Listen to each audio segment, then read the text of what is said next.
పశ్చిమ గోదావరి జిల్లా భీమవరంలో టీడీపీ పార్టీ పట్టణ సమావేశం పట్టణ అధ్యక్షుడు మద్దుల రాము అధ్యక్షతన జరిగింది. ఈ సమావేశంలో టీడీపీ రాష్ట్ర కార్యదర్శి కోళ్ల నాగేశ్వరరావు మాట్లాడుతూ అంతర్జాతీయ చమురు సంక్షోభం నేపథ్యంలో ప్రధాని పిలుపుకు అనుగుణంగా సీఎం చంద్రబాబు మహానాడు కార్యక్రమాన్ని హైబ్రిడ్ విధానంలో నిర్వహించేందుకు నిర్ణయం తీసుకున్నారని తెలిపారు.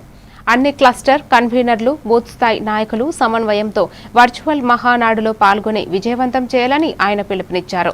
మాజీ AMC chairman Indukuri Ramalingaraju, Krishna Balija corporation chairman Ganta Trimurthulu తదితరులు మాట్లాడుతూ మహానాడు సాంప్రదాయాన్ని కొనసాగిస్తూ ఈసారి డిజిటల్ విధానంలో విస్తృతంగా నిర్వహించడం ద్వారా ఖర్చు తగ్గవచ్చని తెలిపారు.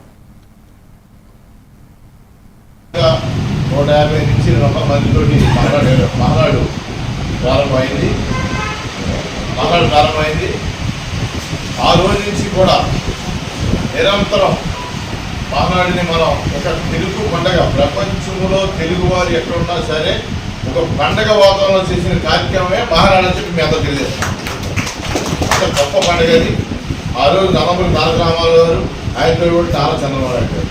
తర్వాత రోజులో 1995 సెప్టెంబర్ 1వ తారీఖున నారా చంద్రబాబు నాయుడు ముఖ్యమంత్రిగా, మరి పార్టీ అధ్యక్షులైన నుంచి కూడా చంద్రబాబు నాయుడు గారు ఈ కార్యక్రమాన్ని నిర్వర్తించవస్తున్నారు.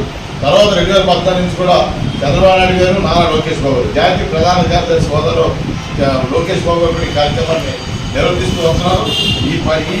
ఎంతో వైభవంగా మన అధికారంలో ఉన్నా ప్రతిపక్షంలో ఉన్నా ఎంతో దిగ్విజయంగా చేసుకోవడం మనందరం కూడా ఒక ఆనందంగా వస్తుంది. ఎందుకంటే ఆ మహనీయుడిని ప్రతి ఒక్క ఆంధ్రప్రదేశ్, ఉమ్మడి ఆంధ్రప్రదేశ్ కానీ రాష్ట్రం అంతా కానీ దేశం అంతా కూడా గుర్తుండే రోజు ఆయన పుట్టినరోజు.